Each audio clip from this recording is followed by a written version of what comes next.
Student class 10। देखिए बेटा, आज हम आपकी इस वीडियो में आपको लेकर चल रहे हैं क्लास 10 में पर्वे नंबर 1। पर्वे नंबर 1 आपकी चलेगी।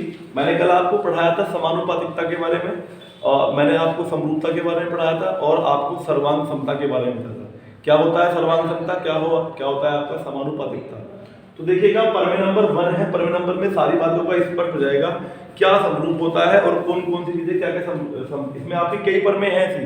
पर्वे नंबर 1, पर्वे नंबर 2, 3, 4, इन चीजों में यही डिस्कस करेंगे हम लोग, कब समरूपता होती है और कब सर्वांग समता होती है। ठीक है, तो पर्वे नंबर 1 में कह रहा है थेल्स पर्वे अथवा आधारभूत समानुपातिकता पर्वे। इसके दो नाम हैं, इसको हम थेल्स पर्वे भी कहते हैं बच्चों, और इसको आधारभूत समानुपातिकता पर्वे भी कहते हैं। अगर आपसे कहा जाए, क्वेश्चन आ सकता है इसका पेपर में कि थेल्स पर्वे को सिद्ध कीजिए या थेल्स पर्वे बताइए, या कहता है आधारभूत पर्वे, आधारभूत समानुपातिकता पर्वे को सिद्ध कीजिए। पर्वे नंबर 1 होती है, क्या है आपकी पर्वे नंबर 1, चैप्टर नंबर है आपका 6 और चैप्टर का नाम ट्रायंगल ही चल रहा था आपका। तो पर्वे का सिद्धांत, सबसे पहले मैं आपको देखिए हेडिंग आपको याद होगा, मैं 9th में पर्वे कराई थी आपको। इसमें सबसे पहली हेडिंग होती है आपकी सिद्धांत, और उसके बाद हेडिंग होती है आपकी दिया है क्वेश्चन में, सिद्धांत क्वेश्चन में क्या क्या दिया है, और उसके बाद आता है आपको सिद्ध करना है, क्या सिद्ध करना है। उसके बाद आती है नेक्स्ट आदि आदि कई सारी आपकी हेडिंग आएगी, रचना भी आती है इसमें और उत्पत्ति आती है इसमें। तो करते कैसे हैं, क्या करना है, ध्यान से आप लोग इसको एक बार समझ लें बेटा।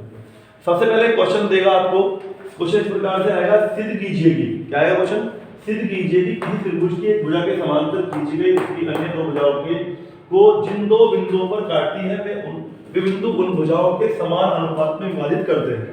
उन दो भुजाओं को समान अनुपात में क्या करते हैं, विभाजित करते हैं किसी त्रिभुज की एक भुजा के समांतर। सबसे पहले एक त्रिभुज बनाते हैं हम लोग, ध्यान से देखना है आपको। सबसे पहले एक बनाते हैं हम लोग त्रिभुज। देखिए त्रिभुज आपका मैंने बना दिया ABC को, ठीक है, ये A हो गया, ये B हो गया और ये आपका C हो गया। ठीक है, सवाल ने जो सिद्धांत ने कहा है उसको ध्यान दें। किसी त्रिभुज की एक भुजा, मैंने त्रिभुज ले लिया, इसकी एक भुजा के समांतर, इस वाली भुजा के समांतर खींची गई रेखा, एक भुजा मान लिया BC है, इसके समांतर मैंने एक भुजा खींच दी बच्चों, एक रेखा खींच दी मैंने इसके समांतर, वो थी खींची गई रेखा, उसकी अन्य दो भुजाओं को, उसकी अन्य दो भुजाएं ये है भाई, ये त्रिभुज है, इस त्रिभुज की किसी एक भुजा के समांतर मैंने BC के समांतर रेखा खींची बच्चों DE। ठीक है बच्चों, मैंने BC के समांतर रेखा क्या खींची DE। क्वेश्चन से इससे कर रहा हूं सिद्धांत सारा काम। मैंने एक खींची गई रेखा DE, उसकी अन्य दो भुजाओं को, अन्य दो भुजा है AB और AC, अन्य दो भुजाओं को जिन दो बिंदुओं पर काटती है, जिन दो बिंदुओं पर काटती है, तो बिंदु D पर काटती है बच्चों इसको, और एक E पर काटती है इसको, काटती है, वे बिंदु उन भुजाओं के समान अनुपात में विभाजित करते हैं। उन भुजाओं को समान अनुपात में विभाजित करते हैं, यानी कि समान अनुपात का मतलब ये जो भुजा है ना, इसको समान अनुपात का मतलब है AD बटे DB बराबर होता है AE बटे EC। ये आपको प्रूफ करना है, ये सिद्ध करने के लिए कह रहा है। क्वेश्चन को फिर एक बार सिद्धांत समझ लो। किसी त्रिभुज की एक भुजा के, मैंने एक त्रिभुज लिया है ABC, एक भुजा BC के समांतर, समांतर खींच ली मैंने, बिल्कुल समांतर रेखा है, खींची गई रेखा, उसकी अन्य दो भुजा AB और AC, दो भुजाएं हैं भाई। त्रिभुज की एक भुजा के समांतर दो भुजाओं को जिन दो बिंदु पर काटता है, D और E पर काटती है, वे बिंदु उन भुजाओं को समान अनुपात में विभाजित करते हैं। इन भुजाओं को समान अनुपात में, यानी कि AD बटे DB बराबर होता है AE बटे EC। ये आपकी थेल्स पर्वे होती है, ये आपकी समानुपातिकता पर्वे होती है। तो सबसे पहले आप लोग बेटे हेडिंग सिद्धांत आया, फिर आप लिखते हैं दिया है। क्या लिखेंगे फिर आप, दिया है। जो आपको दिया है क्वेश्चन में वो आप लिखिए। आपको दिया है क्या, दिया है सबसे पहले आपको एक त्रिभुज ABC। क्या दिया है बच्चों, एक त्रिभुज ABC दिया है आपको, सीधी सी बात है। उसमें त्रिभुज ABC में BE के समांतर, सॉरी BC के समांतर, BC के समांतर रेखा DE है, BC के समांतर रेखा DE है। ये आपको दिया है बीसी के समांतर है रेखा डी, सीधी सी बात है, एक त्रिभुज एबीसी है और इसके समांतर रेखा डीई है। और क्या दिया है, और आपको खींच गए दो भुजाओं पर काटते हैं तो उन दो भुजाओं को समान अनुपात में विभाजित करते हैं।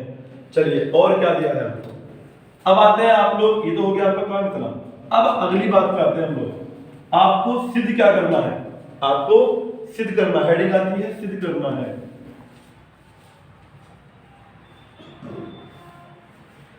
एक्चुअली परमे होती क्या है, मैंने आपको पिछली बार भी शायद बताया था, परमे का मतलब होता है जैसे हमारे अब तक हमने चैप्टर जैसे पढ़ रहे थे, चैप्टर पढ़ते टाइम उसमें आपके क्वेश्चन आया करते थे, क्वेश्चनों को हल करने के लिए फॉर्मूले आते हैं, बिना फॉर्मूलों के आप लोग क्वेश्चन नहीं हल करते।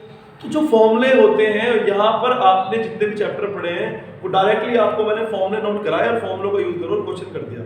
लेकिन परमे का मतलब है अब की बार जो फॉर्मूला यूज करेंगे, जो फॉर्मूला बनेगा उस फॉर्मूले को निकाल करके दिखाना, सिद्ध करके दिखाना, उस फॉर्मूले को बना के दिखाना है ये फॉर्मूला बना कैसे है, ये उत्पन्न कहां से हुआ है, ये निकला कहां से है, इसको परमे कहता हूं। ठीक है तो एक फॉर्मूला ये भी, ये तो एक फॉर्मूले के रूप में दिखाई देगा आपको आगे चल के, लेकिन ये फॉर्मूला अब की बार हमें अपने पास से बना करके भी दिखाना है, ये फॉर्मूला निकला कहां से, सिद्ध कहां से हुआ है, ये परमे होती है। समझ में आ गया आपके बात, इस चैप्टर का फॉर्मूला है, ऐसी बात है आपकी। तो सिद्ध करना है आपको, इसने कहा भुजाओं को जिन दो बिंदुओं पर काटती है, भुजाओं को जिन दो बिंदुओं पर काटती है वे बिंदु उन भुजाओं को समान अनुपात में विभाजित करते हैं। ये बिंदु इन भुजाओं को समान अनुपात में, यानी कि AD बटे DB सिद्ध करना है आपको, AD बटे DB बराबर होगा AE बटे EC। आपको ये प्रूफ करना है, क्या प्रूफ करना है आपको, समान अनुपात में AD बटे DB का जो अनुपात है वो बराबर होगा AE बटे EC। इसको अनुपात, भाई इसको अपोन में लिख लो या अनुपात में लिख लो, बात तो एक ही है बच्चों, AD अनुपात DB, इनने अनुपात की बात करी तो मैं अनुपात लिख लो बराबर AE अनुपात EC, ऐसे लिख लो, बात तो एक ही हो गई ना। ये आपको प्रूफ करना है, क्लियर है बात, ये कर दो या ये कर दो, बात तो एक ही है ना। अनुपात को अपोन में लिख लेते हैं, अपोन को अनुपात में लिख लेते हैं, कोई दिक्कत नहीं है। अब अगली हेडिंग आती है बच्चों, हमें दिया सिद्धांत दिया है, सिद्ध करना है रचना। अपने पास से बच्चों कुछ इस काम को करने के लिए कुछ रचना करनी पड़ेगी आपको, जैसे हम लोगों ने भी चैप्टर के हर में रचना की है, तो रचना जो अपने पास से करते हैं उस काम को कर लेते हैं। अपने पास से करने के लिए बहुत सारी चीजें इसमें रचना अपने पास से करनी पड़ेगी। जैसे सबसे पहले मैं आपको बता दूं, हम लोग जो है डी से AC पर एक लंब डालेंगे, डी से AC पर क्या डालेंगे, एक लंब डालने वाले मुझे 90 डिग्री का कोण डालेंगे।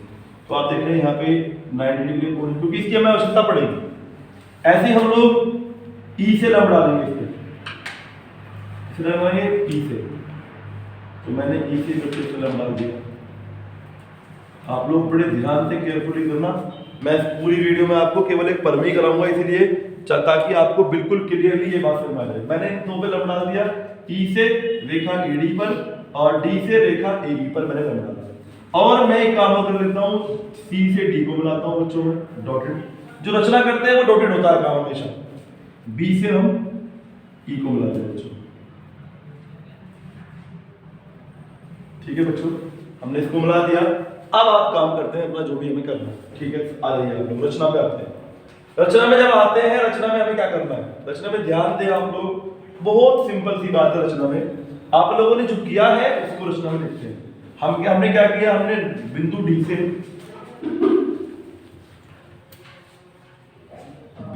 D से रेखा AE पर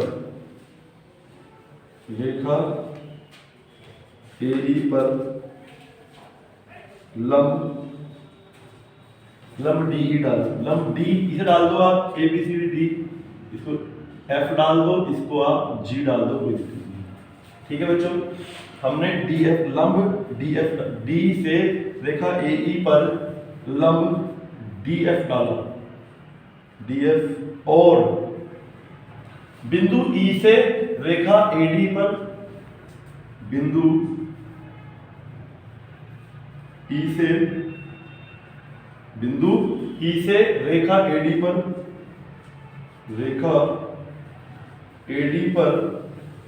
पर लंब GE डाला, GE काला। ध्यान दें आप लोग, बहुत इंपॉर्टेंट है, बड़े ध्यान से आप लोग समझेंगे। अब रचना लिख दी हमने, और हमने क्या किया था बच्चों, अब हमने डी से सी को मिलाया था और बी से ई को मिलाया था, तथा सी से डी, डी को, व बी से ई को, बी से ई को मिलाया, बी से ई को मिलाया बच्चों। अब नेक्स्ट बात आते हैं, रचना तो होगी आपकी। अब करते हैं आप लोग, रचना के बाद क्या आता है, उत्पत्ति। क्या आता है बच्चों रचना के बाद में, उपपत्ति। उपपत्ति की बात देख लेते हैं आप लोग। उत्पत्ति में क्या करते हैं आप लोग, उपपत्ति। मैं हेडिंग लिख रहा हूं यहां पर,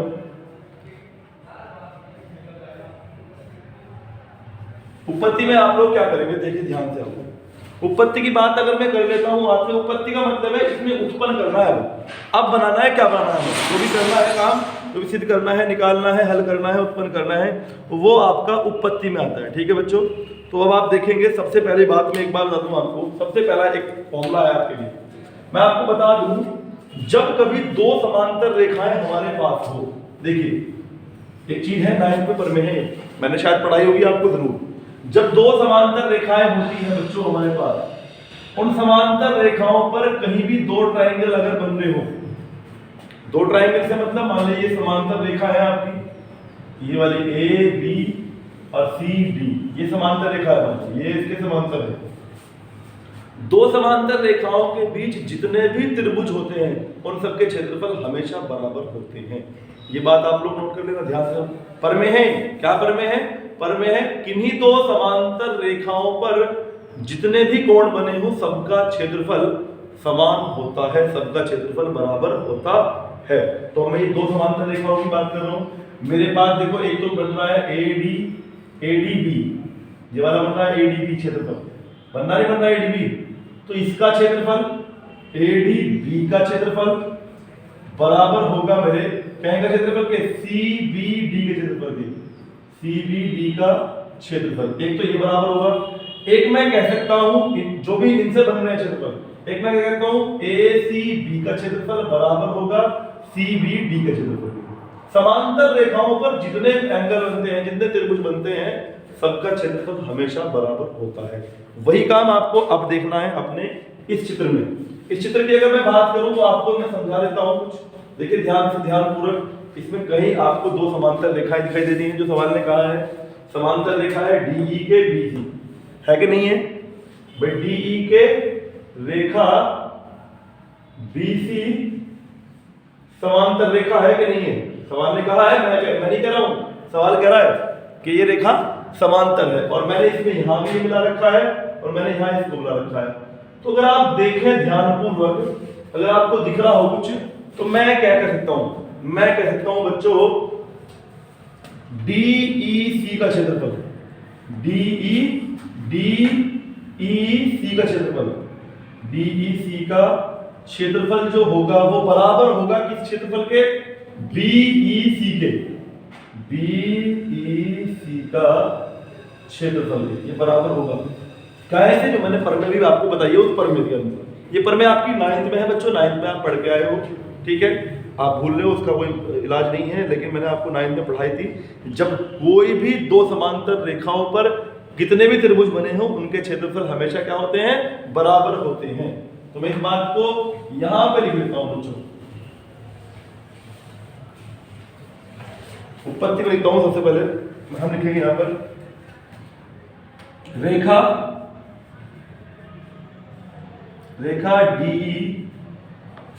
डीई समांतर है बीसी के,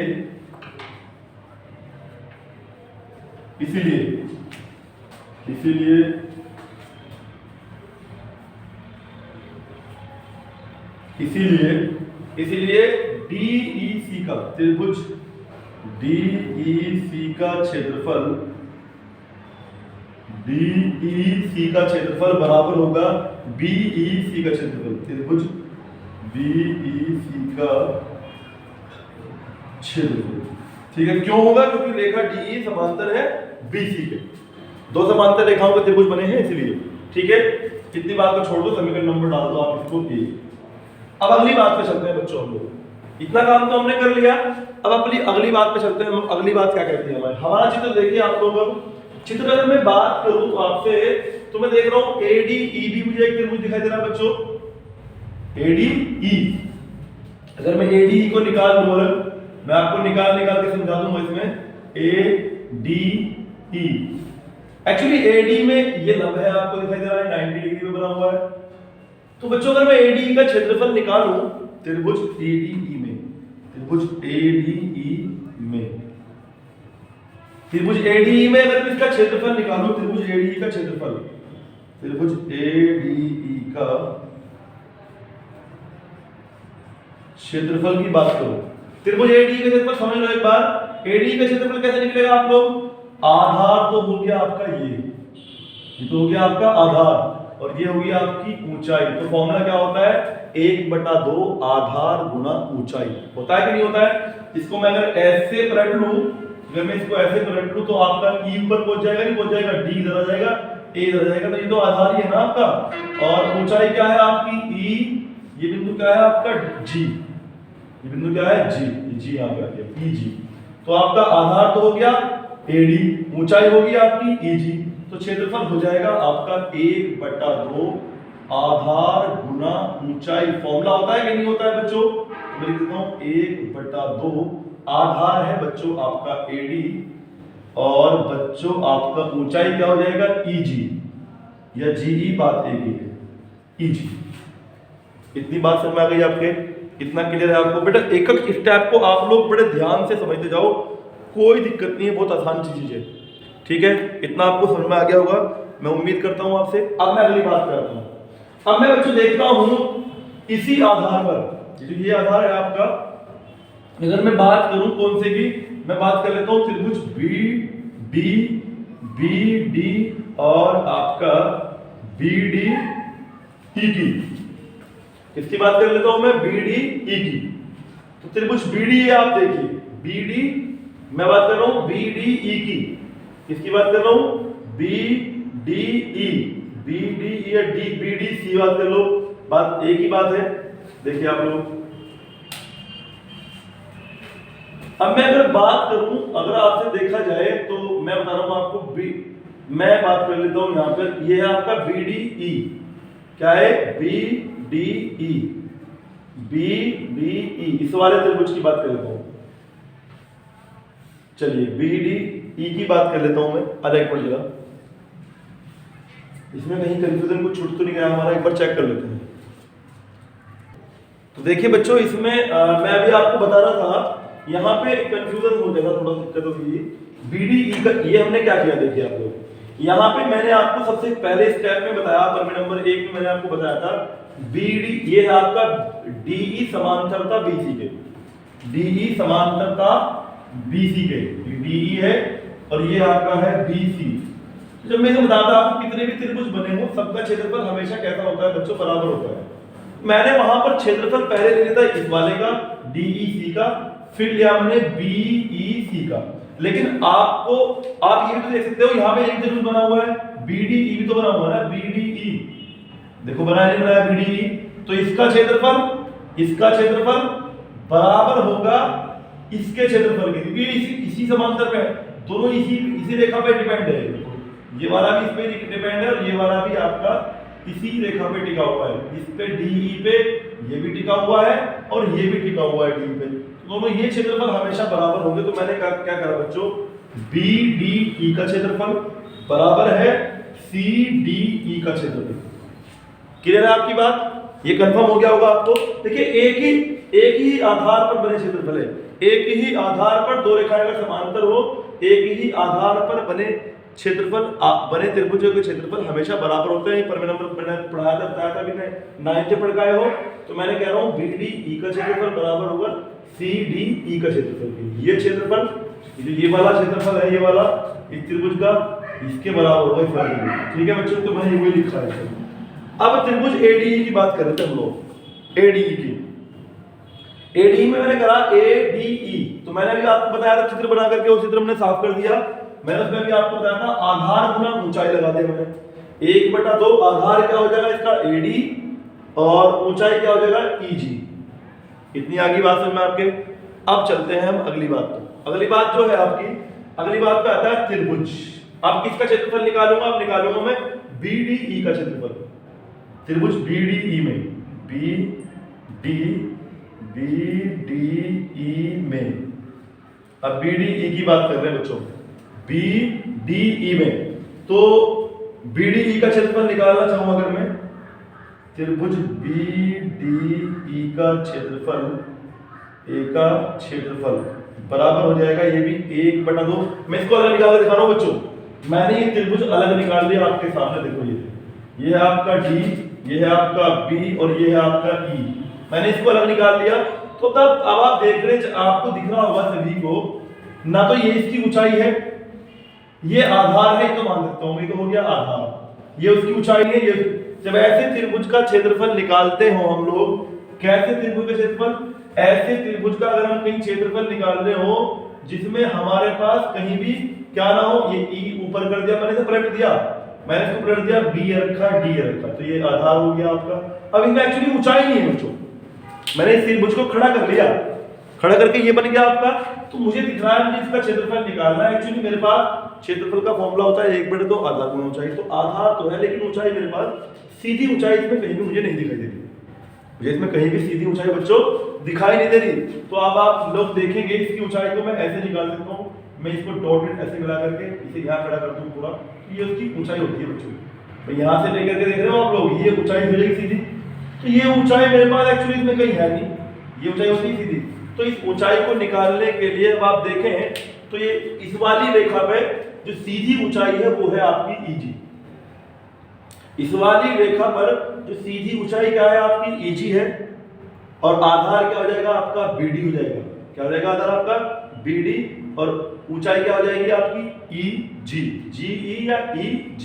तो मैं इसका क्षेत्रफल लिख दूंगा आधार गुना ऊंचाई गुना आधार क्या हो जाएगा BD, क्या हो जाएगा बच्चों BD गुना, और ऊंचाई क्या हो जाएगी इसकी EG, क्या हो जाएगी बच्चों EG। ये बात थोड़ा ध्यान समझना आप लोग।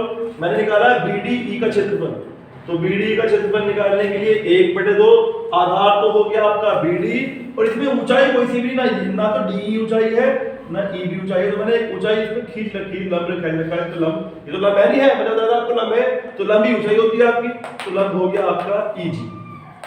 ये हो गया जी अब आपका, ठीक है, इतना समझ में आ गया होगा।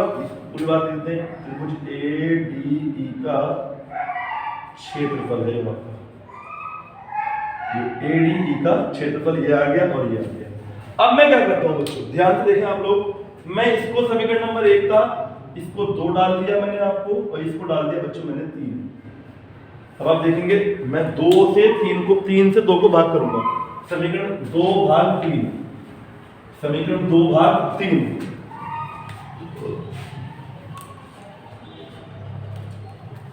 समीकरण 2/3 से 2 को भाग कर रहा हूं। समीकरण 2 को ऊपर रखेंगे बच्चों, त्रिभुज ADE का क्षेत्रफल,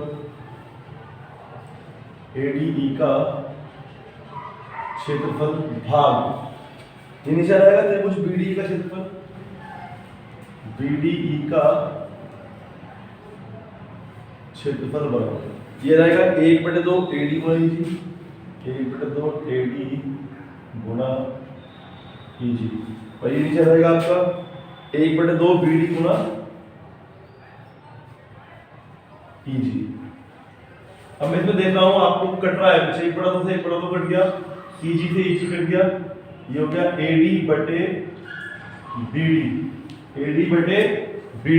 ये आ गया त्रिभुज ADE का क्षेत्रफल बटे त्रिभुज BDE का क्षेत्रफल।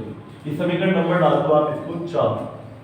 अब देखिए बच्चों, जैसे मैंने इस वाले आधार पे काम किया, अभी मैंने AD आधार लिया था, एक में मैंने BD आधार लिया, अब मैं इस वाले आधार पे काम करूंगा। कौन से आधार पे काम करूंगा? इस आधार पे। मैंने भी इस आधार पे काम किया था ना, 2 क्षेत्रफल निकाले मैंने इस आधार से, एक बार निकाला ADE का क्षेत्रफल, एक बार निकाला BDE का क्षेत्रफल। तो इसी प्रकार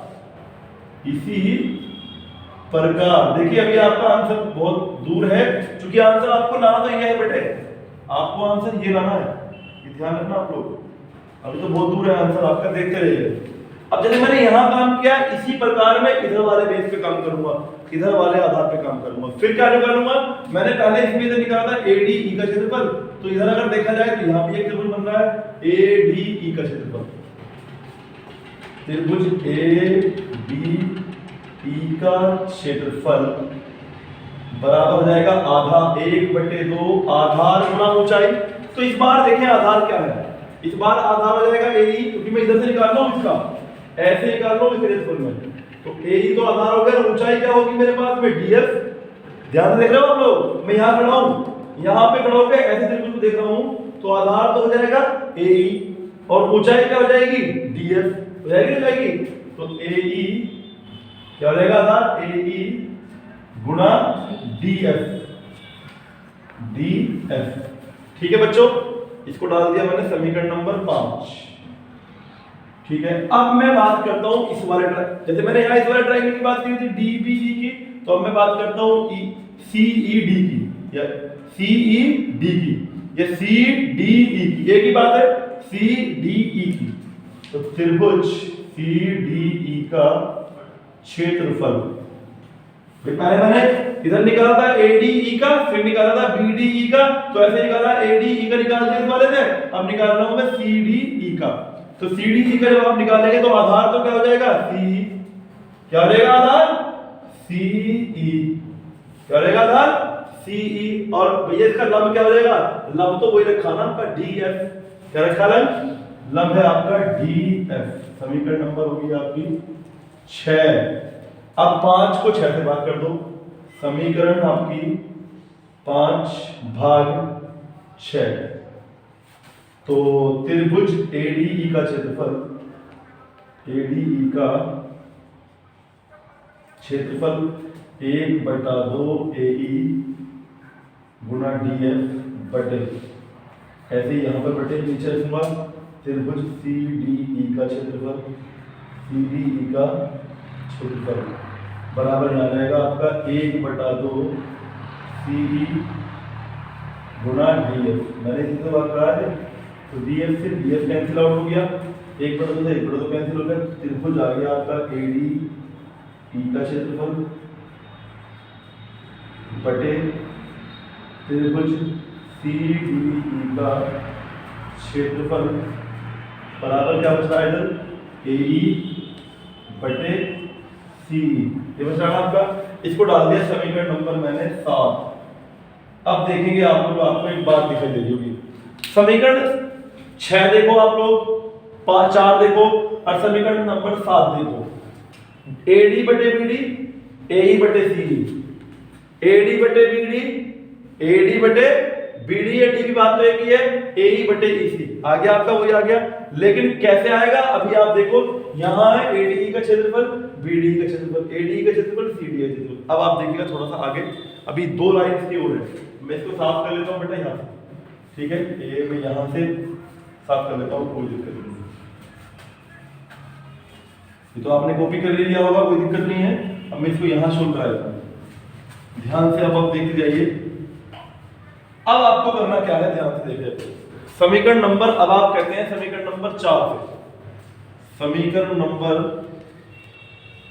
4 से 4 क्या कह रही है आपकी, ADE का क्षेत्रफल, त्रिभुज ADE का क्षेत्रफल बटे त्रिभुज BDE का क्षेत्रफल है ना, त्रिभुज BDE का क्षेत्रफल। अभी मैंने आपको सामने 2 मिनट पहले लिखा था, त्रिभुज BDE का क्षेत्रफल जो होता है ना, त्रिभुज BDE का क्षेत्रफल जो होता है, समीकरण 1 जो कह रही थी आपकी, समीकरण 1 लिखी हुई है, आप देख लेना, समीकरण 1 में लिखा हुआ है त्रिभुज BDE का क्षेत्रफल बराबर होता है त्रिभुज CDE का क्षेत्रफल, CDE का क्षेत्रफल, ये लिखी हुई थी अभी मैंने सबसे पहले, समीकरण नंबर 1 लिखी हुई थी, देखो आप लोग ध्यान से, अपने जो तारा हुआ आपने, ये समीकरण 1 में लिखा हुआ है। तो मैं ये क्या कह रही है, समीकरण नंबर 1, समीकरण 4 व 1 से लिखो, समीकरण 4 व 1 से, तो 4 में 1 से मान रखना है, कुल मिला के बात ये है, 4 कह रही है आपकी ADE का क्षेत्रफल बटे BDE का क्षेत्रफल, तो BDE का क्षेत्रफल कितना है? CDE का क्षेत्रफल इसके बराबर है नहीं है? BDE का क्षेत्रफल CDE के क्षेत्रफल के बराबर है, तो BDE का मान मैं लिख लूंगा CDE, त्रिभुज CDE का क्षेत्रफल। मैंने क्या करा, इस वाले समीकरण में यहां से मान भर दिया, कहे का मान BDE का क्षेत्रफल का मान क्या है इसके बराबर? CDE का क्षेत्रफल। तो इसका मान मैंने क्या रख दिया? CDE का क्षेत्रफल बराबर आपका AD बटे क्या है वो? BD। ये समीकरण नंबर 1 थी। अब मैं इसको साफ कर दूं, ठीक है। अब आप देखिएगा ये बन जाती है आपकी समीकरण नंबर, आप देखो समीकरण नंबर इसको डाल दूंगा मैं 8। अब आप देखिएगा ध्यान करो, समीकरण 8 और समीकरण 7 देखो, आप 7 दिख रहा है आपको? समीकरण 7 देखिए, इधर आपका लेफ्ट हैंड पार्ट ADE का क्षेत्रफल बटे CDE का क्षेत्रफल, ADE का क्षेत्रफल बटे CDE का क्षेत्रफल, दोनों लेफ्ट हैंड पार्ट बराबर हो गए नहीं हो गए? लेफ्ट हैंड पार्ट जहां बराबर होते हैं वहां हम लोग क्या कर देते हैं? Right hand part. तो समीकरण नंबर आपकी 7 व 8 से, इससे 8 से 7 व 8 से, 7 कहती है लेफ्ट हैंड पार्ट, 7 कहता है लेफ्ट हैंड पार्ट, 8 कहता है लेफ्ट हैंड पार्ट, दोनों के क्या है? बराबर है। तो हम कर सकते हैं राइट हैंड पार्ट बराबर AD बटे BD, इसका left hand right hand part बराबर उसका राइट हैंड पार्ट AE बटे CE, ठीक है। अब आप देखिएगा AD बटे BD को लिख देंगे, DB बात एक ही है, बराबर AE बटे CE। तो इसको आप लोग कर भी सकते हो थोड़ा सा आगे, एक लाइन और कर लो, इसे मैनेज कर लेते हैं। AD बटे DB बराबर AE बटे EC हो गया आपका हैंस प्रूव्ड। बस ये आप ही पढ़, ठीक है बेटा। कल मैं आगे आपको नेक्स्ट पर में कराऊंगा, नेक्स्ट एक्सरसाइज कराऊंगा।